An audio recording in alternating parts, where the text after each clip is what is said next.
I'm excited for this game. I'm excited because I think I have my arms wrapped around these two teams. And Phoenix, despite the fact they have one of the most difficult second half schedules, or again, pseudo second half schedules, are more equipped, they're more capable, they're more prepared, they're deeper.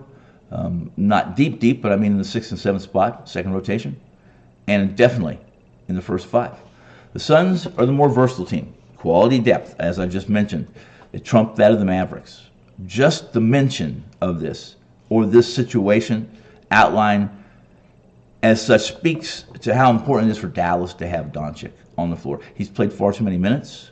They've had to play, Coach Jason Kidd has had to play him minutes because of the injuries with no Irving. 22 of the 44 games, I think, when these two met January 24th, 22 of the 44, Dallas had played without one of their big two, without Doncic, without Irving, as mentioned.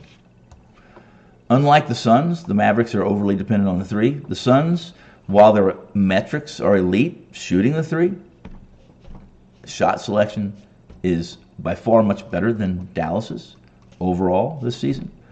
The Suns only take they rank 22nd in shots taken from the three line, but they're in the top 3 in percentage from the three line, as well as assists from three line position, a metric that's not very common, but one I look at, and one I think is important to a team like the Suns who spread the floor with their big three. When the big three are on the floor, Booker, KD, Kevin Durant, and Beal, they make life difficult for opposing teams, especially opposing teams that are pedestrian defensively, e.g.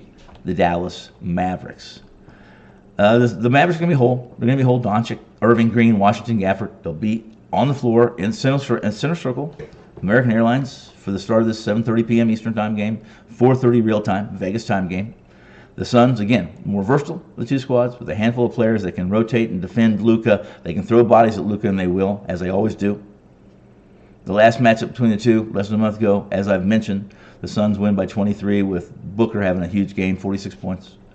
And yes, I've done the math. I don't know if I mentioned it, but I should have. 14 and 15 the Suns were on December 26th, a game they lost to Dallas on the first game between the two. That they lost. They had a fourth quarter lead, a substantial fourth quarter lead, but they were dropping fourth quarters like it was bad meat or something at that time.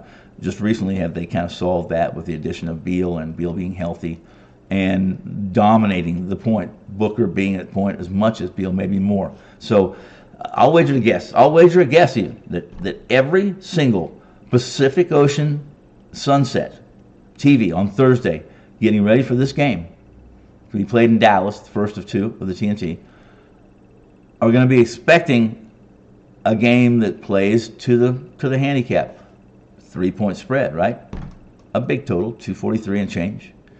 The truth is that from start to finish, I think it's a wire-to-wire game where the Suns jump out.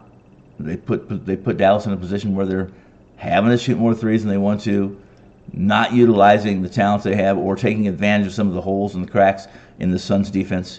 And in the end, it's the Phoenix Suns by margin over the total with if you want to go player prop, with Booker having a big game, maybe close to 40, 38 plus, 40 plus points. That's your top player prop as well. I'm Tony Finn. I'm so glad you dropped by the studios. Do me a favor, drop by tomorrow, and we'll talk about how right I was about this game. We'll see you then.